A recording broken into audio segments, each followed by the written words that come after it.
ಎಲ್ಲರಿಗೂ ನಮಸ್ಕಾರ. ಮತ್ತೊಂದು ವಿಡಿಯೋಗೆ ಸ್ವಾಗತ. ನಾನು ನಿಮ್ಮ ಡಾರ್ಲಿಂಗ್. ನಾನು ಬಿಗ್ ಬಾಸ್ ಕಡೆಯಿಂದ ಒಂದು ಪ್ರೋಮೋ ಅಪ್ಡೇಟ್ ಮಾಡಿದ್ದಾರೆ ಆಸ್ ಇಟ್ ಈಸ್ ನಾಮಿನೇಷನ್ಸ್ ಬಗ್ಗೆನೆ. ಈ ನಾಮಿನೇಷನ್ಸ್ ಅಲ್ಲಿ ನಮ್ಮ ರಾಶಿಕಾ ಅವರು ಕಾವ್ಯ ನಾಮಿನೇಟ್ ಮಾಡ್ತಾರೆ, ಗಿಲ್ಲಿ ಅವರು ರಾಶಿಕಾ ನಾಮಿನೇಟ್ ಮಾಡ್ತಾರೆ. ಆ ಸಂದರ್ಭ ಕ್ರಿಯೇಟ್ ಆಗಿ ಪ್ರೋಮೋ ಕಟ್ ಮಾಡಿದ್ದಾರೆ. ಈ ಪ್ರೋಮೋದಲ್ಲಿ ಯಾರು ಸರಿ ಯಾರು ತಪ್ಪು, ಯಾರು ರೀಸನ್ಸ್ ಎಲ್ಲ ಯಾರೆಲ್ಲ ಕೊಡ್ತಾರೆ ಅಂತೆಲ್ಲ ಮಾತಾಡೋಣ. ದಯವಿಟ್ಟು ಚಾನಲ್ ಯಾರು ಹೊಸ ನೋಡ್ತಿದ್ರೆ ಮಿಸ್ ಮಾಡ್ತಾನೆ ಸಬ್ಸ್ಕ್ರೈಬ್ ಮಾಡಿ. ಇನ್ನು ವಿಷಯಕ್ಕೆ ಬಂದ್ಬೋಣ. ಮುಖ್ಯವಾಗಿ ಇಲ್ಲಿ ರಾಶಿಕಾ ಅವ್ರು ನಾಮಿನೇಟ್ ಮಾಡ್ತಾರೆ ಯಾರನ್ನ, ಕಾವ್ಯನ. ಕಾರಣ ಏನ್ ಕೊಡ್ತಾರೆ ಅಂದ್ರೆ, ಇವರೊಬ್ರು ಇದಾರೆ ಫ್ರೆಂಡ್ಗೆ ಮಾತ್ರ ಸ್ಟ್ಯಾಂಡ್ ತಗೊಂತಾರಂತೆ, ಬೇರೆ ಸ್ಟ್ಯಾಂಡ್ ತಗೊಳಲ್ಲ ಅಂತೆಲ್ಲ ಸ್ಟೇಟ್ಮೆಂಟ್ ಕೊಡ್ತಾರೆ. ಸರಿ, ಫ್ರೆಂಡ್ಗೆ ಮಾತ್ರ ಸ್ಟ್ಯಾಂಡ್ ತಗೊಂತಾರೆ, ನೀವ್ ಯಾವ ಕಾರಣ ಸ್ಟ್ಯಾಂಡ್ ತಗೊಂಡಿರಾ? ಕಾವ್ಯ ಅಂತ ಬಂದಾಗ ಆ ರಕ್ಷಿತಾಗೆ ತಪ್ಪಾದಾಗ ಸ್ಟ್ಯಾಂಡ್ ತಗೊಂಡಿದ್ದಾರೆ. ಬೇರೆ ವಿಷಯಗಳು ಬಂದಾಗ, ಮಾಳೋದ ಬಂದಾಗ ಒಂದು ಬುದ್ಧಿ ಹೇಳಿದ್ದಾರೆ, ಧ್ರುವಂತ್ ಅವ್ರಿಗೂ ಹೇಳಿದ್ದಾರೆ. ಮತ್ತೆ ನೀವ್ ಯಾವ ಕಾರಣ ಸ್ಟ್ಯಾಂಡ್ ತಗೊಂಡಿರಾ ಅನ್ನೋ ಪ್ರಶ್ನೆ ಉದ್ಭವ ಆಗುತ್ತೆ. ಇಲ್ಲಿ ಏನಂದ್ರೆ, ನೀವು ಗಿಲ್ಲಿ ಜೊತೆಗಿರ್ತೀರಾ, ಗಿಲ್ಲಿ ಜೊತೆಗೆ ಇರ್ತೀರಾ ಅಂತ ಹೇಳೋದಾದ್ರೆ ನೀವು ಕೂಡ ಅದೇ ಮಾಡ್ತಾ ಇದ್ದೀರಾ. ಸೂರಜ್ ಜೊತೆಗೆ ಇರ್ತೀರಾ, ಸೂರಜ್ ಜೊತೆಗೆ ಇರ್ತೀರಾ. ಅದು ಬಿಟ್ಟು ಮನೆಯಲ್ಲಿ ಬೇರೆ ಏನೂ ಮಾತಾಡ್ತಾ ಇಲ್ಲ, ಯಾರಿಗೂ ಸ್ಟ್ಯಾಂಡ್ ತಗೊಂಡಿಲ್ಲ. ಆಲ್ಮೋಸ್ಟ್ ಆಲ್ ರಕ್ಷಿತಾಗೆ ಬುದ್ಧಿ ಮಾತ್ರ ಅಂತ ಹೇಳಿದ್ದಾರೆ. ಮೊನ್ನೆ ಅಶ್ವಿನಿ ಗೌಡ ಫೀಲ್ ಆಗಿದೆ, ಅಶ್ವಿನಿ ಗೌಡ ಹೋಗಿ ಹಂಗಲ್ಲ ಮೇಡಮ್ ಇದು ಆಟ ಅಂತ ಅವ್ರಿಗೂ ಬುದ್ಧಿ ಮಾತು ಹೇಳಿದ್ದಾರೆ.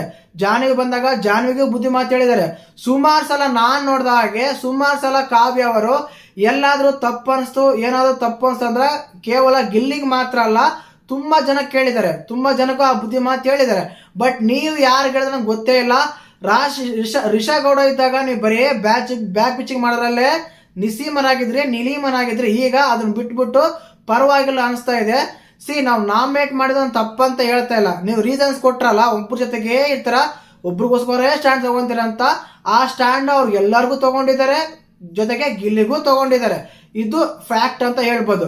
ಅದಾದ್ಮೇಲೆ ಇವರು ಟಾಸ್ಕ್ ಅಂತ ಬಂದಾಗ ಚೆನ್ನಾಗಿ ಆಡ್ತಾರೆ, ಅದು ಬೇರೆ ವಿಷಯ. 100% ಟಾಸ್ಕ್ ಇವನ್ ಅಂತ ಹೇಳ್ಬೋದು, ಆ ವಿಷಯ ಡನ್ ಇದೆ.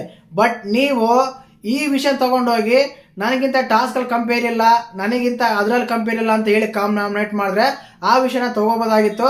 ನೀವೇನ್ ಮಾಡ್ತೀರಾ, ಒಬ್ಬರ ಜೊತೆಗೇ ಇರ್ತೀರಾ ಅಂತ ನಾಮಿನೇಟ್ ಮಾಡ್ತೀರಾ. ಆಲ್ಮೋಸ್ಟ್ ಅಲ್ಲೂ ನೀವು ಕೂಡ ಮಾಡಿದ್ರೆ ಅದೇ ಕೆಲಸ. ಅದಾದ್ಮೇಲೆ ನಮ್ಮ ಗಿಲ್ಲಿ ನಾಮಿನೇಟ್ ಮಾಡ್ತಾರೆ ರಾಶಿಕಾನ. ಏನಂತಂದ್ರೆ ಸೇಮ್ ರೀಸನ್. ಇಲ್ಲಿ ಏನಾಗುತ್ತೆ ಅಂದ್ರೆ, ಸಖತ್ತಾಗಿ ಶುರುವಾಗಿದೆ ಫೈಟ್. ಈಗ ಅವ್ರು ಹೇಳ್ತಾರೆ ಏನಂತಂದ್ರೆ, ನೀವು ಹೇಳ್ತೀರಾ ಕಾವ್ಯ ಗಿಲ್ಲಿ ಕಂಫರ್ಟ್ ಝೋನ್ ಇದ್ದಾರೆ, ಅವ್ರ ಜೊತೆಗೆ ಮಾತ್ರ ಇರ್ತೀರಾ ಅಂತ. ಆದ್ರೆ ನಮ್ಮದು ಮಾತ್ರ ಕಂಫರ್ಟ್ ಝೋನಾ, ನಿಮ್ದು ಕಂಫರ್ಟ್ ಝೋನ್ ಅಲ್ವಾ? ಈಗ ನೀನು ಸೂರಜ್ ಹತ್ರ ಇರ್ತೀಯ, ಅದು ಮತ್ತೆ ಅದು ಏನು ಅಂತೆಲ್ಲ ಕೇಳಿದಾಗ ಕಂಪ್ಲೀಟ್ ಆಗಿ ಇದು ಪಾಯಿಂಟ್ ಆಫ್ ಪಾಯಿಂಟ್ ಅಂದ್ರೆ ಕರೆಕ್ಟ್ ಅಂತ ಹೇಳ್ಬೋದು. ಆ ಟೈಮಲ್ಲಿ ನಮ್ಮ ಕಾವ್ಯ ಹೇಳ್ತಾರೆ ಏನಂತಂದ್ರೆ, ನಾವು ಬಾಂಡಿಂಗ್ ಸರಿಗಿದೆ, ನಾವು ಅದನ್ನ ಉಳಿಸ್ಕೊಂಡಿದೀವಿ, ಆ ಫ್ರೆಂಡ್ಶಿಪ್ ನಾವು ಬಿಲ್ಡ್ ಮಾಡಿದೀವಿ, ಆ ಫ್ರೆಂಡ್ಶಿಪ್ ನೀವು ಉಳಿಸ್ಕೊಂಡು ಇದ್ರೆ ತಾಕತ್ತಿದ್ರೆ ತೋರಿಸ್ಬೋದು ಅಂತೆಲ್ಲ ಹೇಳ್ತಾರೆ. ಆ ಟೈಮಲ್ಲಿ ರಾಶಿಕಾಗೆ ಅದೇ ಪ್ರಶ್ನೆ ಎದುರಾಗುತ್ತೆ. ಅಲ್ಲಿ ಗಿಲ್ಲಿಯವರು ಅದನ್ನೇ ಪ್ರಶ್ನೆ ಕೇಳ್ತಾರೆ. ಏನಂತ ಅಂದ್ರೆ, ಕಂಪ್ಲೀಟ್ ಆಗಿ ನಮ್ದು ಕಂಫರ್ಟ್ ಝೋನ್ ಅಲ್ಲ ಅಂದ್ರೆ ಮತ್ತೆ ನಿಮ್ದೇನು ಕಂಫರ್ಟ್ ಝೋನ್ ಅಲ್ವಾ? ನೀವು ಕಂಫರ್ಟ್ ಝೋನ್ ಇದ್ರಲ್ವಾ? ಅಂದ್ರೆ ನಾವು ಉಳಿಸ್ಕೊಂಡಿದೀವಿ, ಅದು ಮಾಡ್ತಾ ಇದೀವಿ.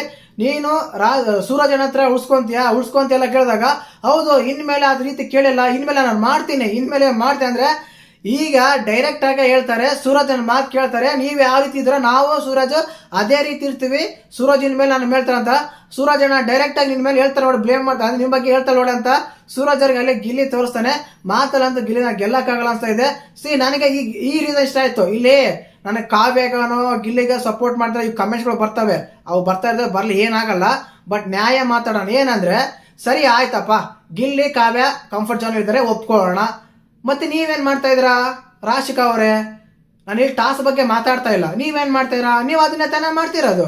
ಇವಾಗ ನೀನು ಕಾಮಿಡಿ ಎಲ್ಲ ನನ್ನ ಹತ್ರ ಎಲ್ಲ ಹಿಡ್ಕೋಬೇಡ, ನೀನು ಬೇರೆ ಕಡೆ ಹಿಡ್ಕೊ ಅಂತ ಹೇಳ್ತಾರೆ.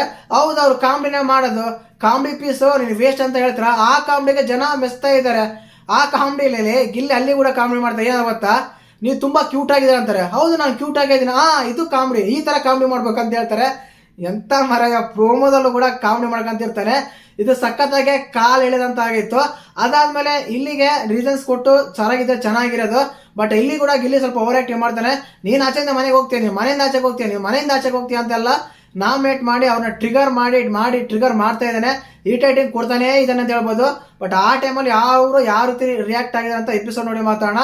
ಬಟ್ ಈ ಎಪಿಸೋಡ್ ಅಲ್ಲಿ ನೋಡಿದಾಗ ಏನನ್ಸುತ್ತೆ ಅಂದ್ರೆ, ಅವ್ರು ಕೊಡ್ತಾರೆ ರೀಸನ್ಸ್, ಆ ರೀಸನ್ಸ್ ಬೇರೆ ಕೊಡ್ಬೋದಾಗಿತ್ತು. ಅದೇ ಹೇಳ್ತಾ ಇದ್ರಲ್ಲ, ಅವ್ರು ಕಂಫರ್ಟ್ ಝೋನ್ ಅಂತ ಕೊಡ್ತಾ ಇದ್ರೆ, ಅವ್ರು ಮಾಡಿದ್ರೆ ಅದನ್ನೇ ಹೇಳಿದ್ ಕಾವ್ಯ. ಅದಾದ್ಮೇಲೆ ಗಿಲ್ಲಿ ಅವರು ಅದೇ ಕೊಡ್ತಾರೆ. ನೀವು ನಮ್ಮ ಬಗ್ಗೆ ಹೇಳ್ತಾ ಇದ್ರೆ ಮತ್ತೆ ನೀವೇನ್ ಮಾಡ್ತೀರಾ ಅಂತ ಕ್ವಶನ್ ಮಾಡ್ತಾರೆ. ಅದು ಸರಿ ಇತ್ತು. ಮತ್ತೆ ನಿಮ್ಗೆ ಪ್ರೋಮೋ ನೋಡಿದಾಗ ಯಾರು ಸರಿ ಅನಿಸ್ತು ಯಾರು ತಪ್ಪಸ್ತು ಅಂತ ಕಮೆಂಟ್ ಮಾಡಿ. ನನಗೆ ಅನ್ಸಿದ್ ಮಾತ್ರ ಇಷ್ಟನೇ.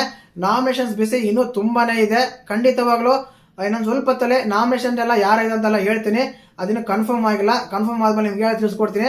ದಯವಿಟ್ಟು ಚಾನಲ್ ಯಾರು ಹೊಸ ನೋಡ್ತಿದ್ರೆ ಮಿಸ್ ಮಾಡ್ದೇನೆ ಸಬ್ಸ್ಕ್ರೈಬ್ ಮಾಡಿ, ಲೈಕ್ ಮಾಡಿ, ಶೇರ್ ಮಾಡಿ. ಜೈ ಹಿಂದ್, ಜೈ ಕರ್ನಾಟಕ ಮಾತೆ.